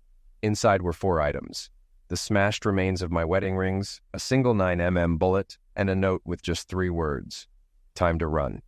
I knew Billy would be terrified and run to my parents, begging them to save him. Sure enough, he did. I got bombarded with phone calls and texts. Turns out, Billy had joined rehab after my divorce and had been living with my parents for the last 8 months. According to my parents' messages, Billy had been clean that entire time. They even got a restraining order against me. But I was set on revenge. Nothing could save Billy now. When I got to my destination, Billy was all I could think about. Teresa had cheated on me, and now she'd paid the ultimate price. No, I didn't consider her redeemed. She chose the coward's way out. Now it was Billy's turn to face the consequences. I stayed low at a motel 5 miles outside of town. At night, I went into town looking for Billy. I searched every familiar place, driven by the kind of focus you get when your world has been ripped apart. I didn't feel the cold, nor did I care about the aching in my legs. I was fueled by something darker. I started at the places I knew he'd frequent, the dive bar on Main Street where we used to shoot pool. The smell of stale beer brought back memories, but I wasn't there for that. I asked the bartender about Billy, but he claimed not to have seen him. It didn't matter. I kept moving. I hit every place that held a piece of our shared past. It was late when I found myself outside a club on the edge of town. It wasn't Billy's usual hangout, but something told me he'd be there. I walked in, scanning the dim room, the bass from the speakers vibrating in my chest. And then I saw him, Billy, sitting at a table with a couple of friends, laughing like he hadn't destroyed my life. I stayed in the shadows waiting for the right moment. Then I heard them talking. One of his friends, with a smug grin, said something that stopped my heart. "You really pulled it off, Billy. Seducing Doug's wife just to get back at him. I didn't think you had it in you. Guess that's what happens when you grow up in the shadow of the perfect sun, huh?" I couldn't breathe. The room spun as the truth hit me like a freight train. Billy hadn't just been reckless, he'd done it on purpose. Out of some twisted jealousy, he'd wanted to hurt me. I stormed out of the club before I did something I couldn't take back. Not yet, anyway. My heart was pounding and my fists were clenched so tight, my knuckles turned white. I needed to think. I needed a plan. This wasn't something I could rush, not if I wanted Billy to truly pay. I got into my car, parked a few blocks away, and sat there, staring into nothing, trying to calm the storm inside me. But one thing was clear. I wasn't letting him out of my sight. I wasn't going to let him slip away. For 3 days, I shadowed him. Every night I returned to that club, watching him from a distance. During the day, I followed him through town, keeping far enough back so he wouldn't notice. I learned his routine, where he went, who he talked to, and most importantly, when he was alone. I waited for that perfect moment, when I could strike without anyone getting in the way. On the 3rd night, he finally left the club alone, giving me the opening I'd been waiting for. I followed him as he made his way to his car, parked in a dimly lit back alley where the street lights barely reached. He fumbled with his keys, completely unaware of the footsteps closing in on him. I moved quickly, grabbing him from behind and covering his mouth before he could scream. He struggled, but he was no match for the anger that had been building in me for days. I dragged him to my car, threw him into the trunk, and slammed it shut, the sound echoing through the empty alley. I got behind the wheel and drove off. The rage I'd felt before was gone. Now I was cold, calculating. Billy had crossed a line, and it was my turn to show him what happens when you betray your own blood. Billy woke up in a pitch-black room, groggy and disoriented. His head throbbed as if he'd been knocking, but when he tried to move, he realized he was tied to a chair, his wrists and ankles tightly bound. Panic set in as he struggled against the ropes, but they wouldn't budge. His mouth was gagged, muffling his desperate attempts to scream. The air in the room was thick, heavy with the smell of damp concrete and something else, something cold and metallic. He tried to make sense of his surroundings, but the darkness swallowed everything. Then he heard footsteps, slow, deliberate, echoing off the walls. The door creaked open, letting in a sliver of dim light. I stepped into view, my face hidden in shadow. I didn't say a word, just stared at Billy with a calm that sent chills down his spine. There was no anger, no hatred, just an unsettling stillness that made his blood run cold. I walked over, my movements controlled, deliberate. I pulled out a syringe filled with clear liquid, holding it up so Billy could see. His eyes widened in terror as he tried to shake his head, to plead with me, but the gag muffled any sound. Without hesitation, I administered the injection, knowing it was necessary for the situation. Billy felt the liquid enter his bloodstream, a cold sensation spreading through his body. his vision blurred, the room starting to spin. He tried to keep his eyes on me to focus, but the pill was taking over. His muscles weakened, his head slumped forward, and the panic faded into a dull, distant fear. I stepped back, still silent, watching as Billy's consciousness slipped away. The last thing he saw before darkness claimed him was my emotionless face, and he knew whatever came next would be far worse than anything he could imagine. When Billy woke up again, the sun was already high in the sky, beating down on the barren landscape around us. I stood a short distance away, watching as he struggled to sit up, his movements slow and disoriented. The vast Texas desert stretched out in every direction, offering nothing but sand, scrub, and an endless horizon. I walked toward him, the crunch of sand and gravel beneath my boots announcing my approach. He looked up at me, confusion and fear evident in his eyes. Sweat dripped from his forehead, and his lips were already cracking from the dryness. Beside him lay a single bottle filled with liquid and a syringe placed carefully next to it. He glanced at them, then back at me, his eyes wide and pleading for answers. "I thought about eliminating you quickly," I said, my voice steady but cold. "I thought maybe you deserved an easy way out after what you did, but then I realized that would be too merciful." He tried to speak, but his throat was too dry, and the words came out as a raspy whisper. I didn't care to hear whatever excuses or pleas he had. "You see, betrayal like yours cuts deep. My own brother slept with my wife, and now she's dead while you're still here." I paused, letting the weight of my words sink into the scorching air. "You took everything from me, Billy. So now I'm giving you a chance, either earn my forgiveness or meet your fate out here." I nudged the bottle with the tip of my boot, rolling it slightly closer to him. "That bottle has just enough to keep you going for a while. Stretch it out, and maybe it'll last a bit longer. And that syringe, it's got enough substances to numb the pain, or end it all if that's what you choose." He stared at the bottle and syringe, then back at me, tears welling up in his eyes. The reality of his situation was sinking in. "We're about 300 miles deep into this desert," I continued, gesturing to the endless expanse around us. "No roads, no towns, no people, just you and the elements. If, by some miracle, you make it out alive, maybe I'll consider forgiving you. Maybe we'll find a way past this. But if not, well, I guess that's justice." Billy started shaking his head, muffled sounds of protest escaping his dry throat. I could see the desperation and fear taking over, but I felt no sympathy. Not anymore. I turned and walked back toward my truck, parked a few yards away. As I opened the door, I looked back one last time. "Choices have consequences, Billy. This is yours." I climbed into the driver's seat, started the engine, and drove off, watching as Billy's figure shrank smaller and smaller in the rearview mirror until it disappeared into the shimmering desert heat. As the miles between us grew, a swirl of emotions took hold. Anger, pain, a touch of satisfaction, and maybe even a hint of regret.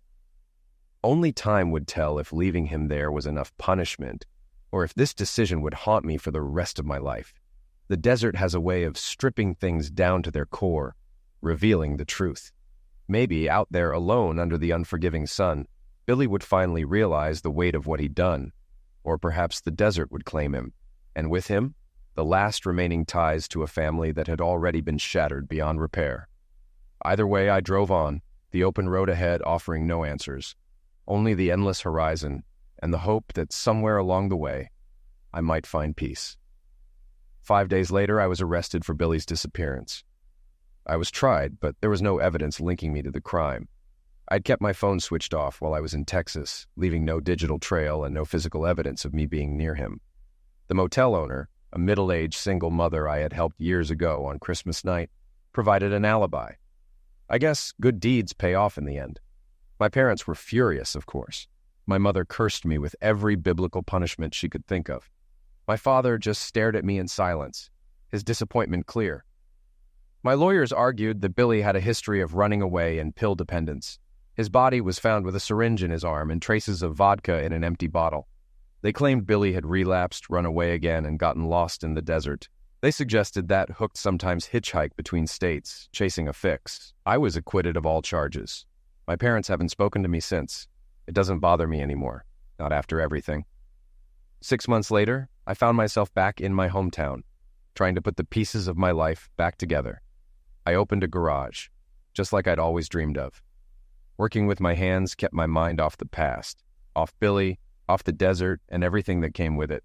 Fixing engines and restoring old cars gave me a sense of control, something solid to hold on to. The town hadn't changed much, but I had.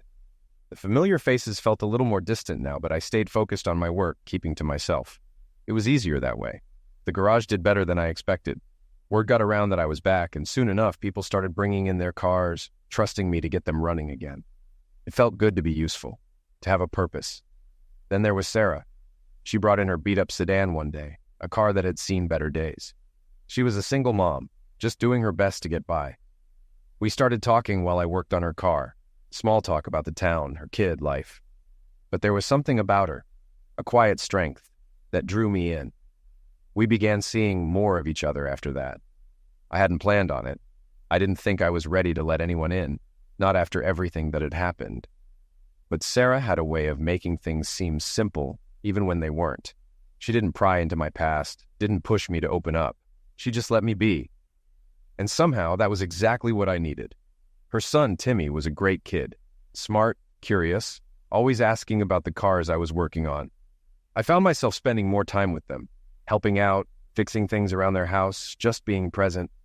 It felt different, having people to care about again. But it felt right.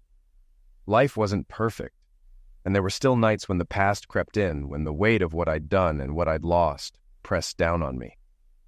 But with Sarah and Timmy, I felt like maybe I had a shot at something good again. Maybe this was the fresh start I'd been looking for, a way to rebuild, one day at a time.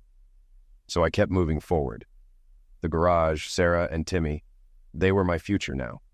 The past would always be there, lurking like a shadow, but I wasn't going to let it define me anymore. Not if I could help it.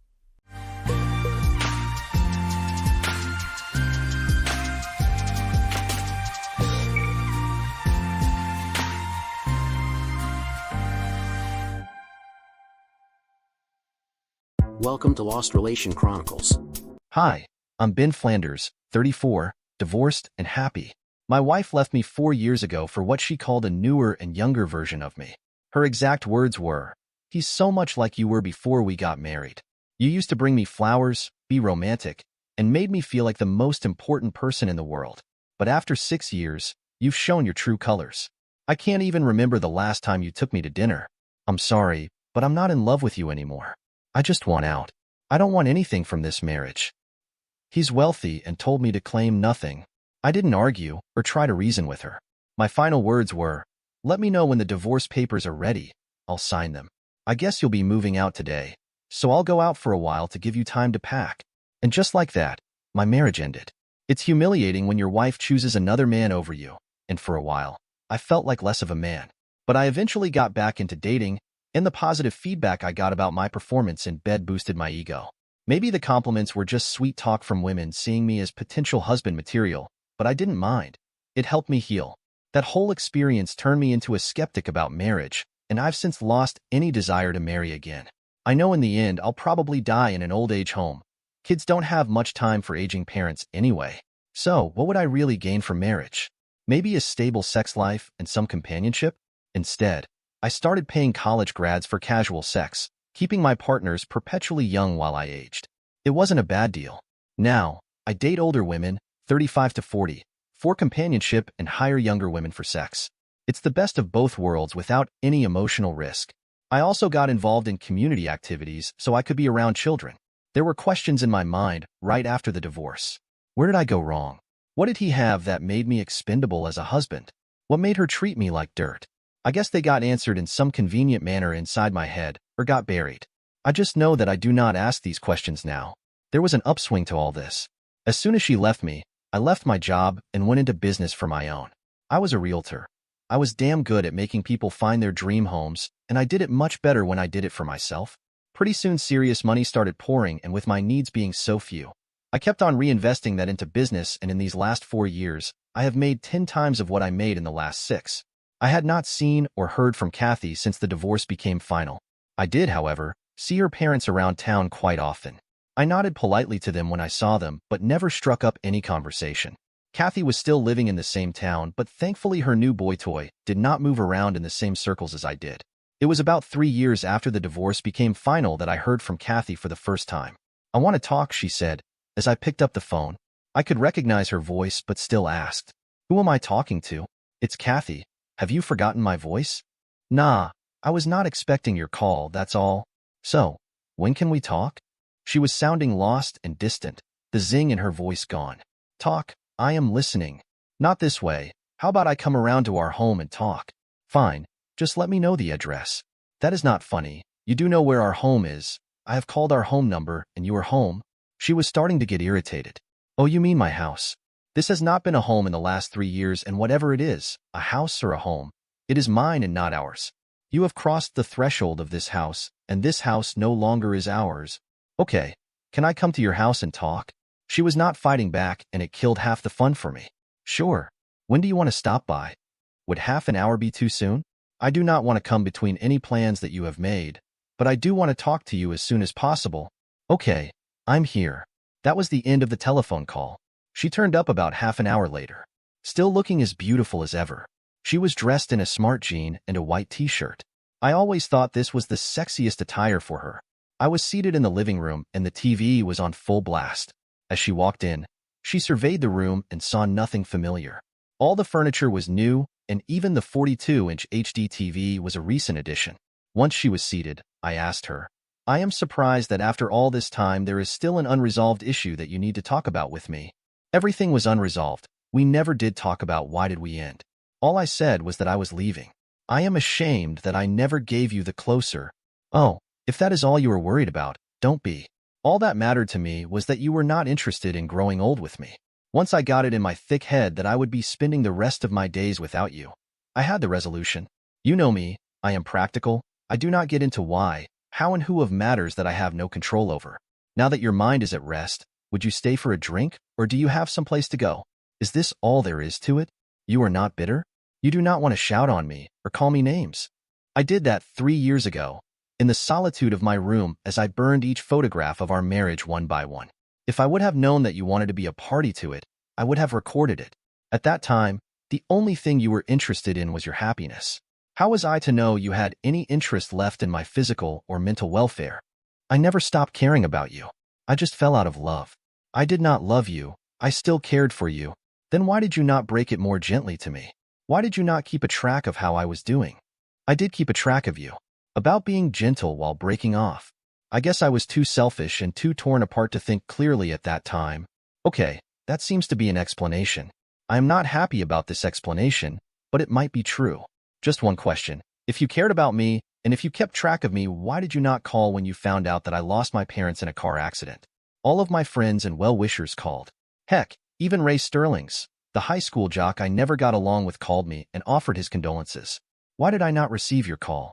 I was away at the time. I was in Paris. When I came back 6 months later, there was nothing much to say. It was old news. You had adjusted to life without them, and I did not want to make it fresh again.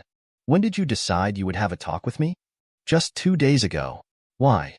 And don't give me the closure stuff, because I know that is not the reason why. I know when you are lying. I miss you.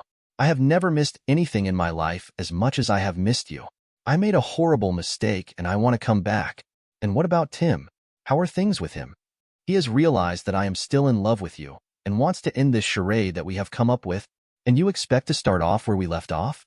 No, I know it will take a lot of courage and forgiving for you to take me back, and it will be an uphill task for me to bring your trust back, but I know we can do it. Well, that makes one of us.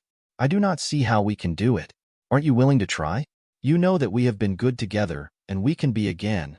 From where I stand, we were never good enough for each other. You left me for someone else, and I let you go without a fight. That says a lot about how good we were together.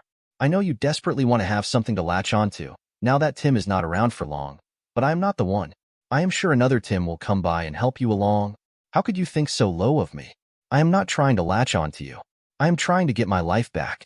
You are my life, and although my actions do not prove anything to substantiate this, it is the whole truth. You may be telling the truth. As far as I remember, you said that you liked him because he was like me before we got married. So, I know you were not searching for someone new. You were searching for the old me. Thank God you understand. Oh, but I do understand, and only too well. I am still not the old me. The old me did not have to pay a heavy mortgage and could afford to take my girlfriend out on a regular basis. That girlfriend was you. The old me did not have to put in longer hours each week to keep up with the requirements of planning for a child. A child that was supposed to be ours. The old me had a membership of a gym and spent good many hours there because he did not have obligations his wife to spend all the spare time he had with her. Come to think of it, I cannot compete with myself as a boyfriend after becoming a husband. I doubt if anyone can. Did Tim change into the married me when you moved in together? Yes, he did turn into the married you. She was being honest for the first time in so many years. I realized that I was a fool chasing after a rainbow. I guess it is the day for honesty, so I will come clean too. I was not without secrets and deceit. I knew all about your affair with Tim much before you told me. Our friends would come by and tell me that you were seen with someone in a motel or hotel, and I would ignore them because I knew you always came back to me. It was humiliating, but I always thought that I was better off with you than without you. When you left me, I was left with no option but to face life all alone, and I am happy to say that I am loving it. People do not laugh at me anymore. I get my fill of sex at the local singles bar. I spend all my money on myself. I do not have to think about 2 car payments anymore. In fact, if I was to take you back right now, I will be financial difficulty. I do not much spare income anymore. I have a business that demands reinvestment all the time. I do not have much spare cash as I buy property after property and renovate them. The sales are not too hot and I have quite a few cold pieces lying around, but I am sure as economy picks up, they will sell off well. But the economy is not picking up anytime soon, is it? So, my actual income is very low. I lied through my teeth. Can you do with a guy who brings in just enough money to keep the food on the plate? I won't be able to afford your car payments or afford nice dresses and dinners either. In all possibility, you will have to get a job or start living miserly. She spoke her mouth to open, but I cut her off. Here's the thing. Even if you're okay with this arrangement now, you'll want out again in a year or so. So why should I even consider it? I'm not looking for anything long-term. You made the decision for me, and honestly, all I have to say is thank you for making it easier for me. She looked disheartened as I spoke, realizing I wasn't someone she could fool anymore.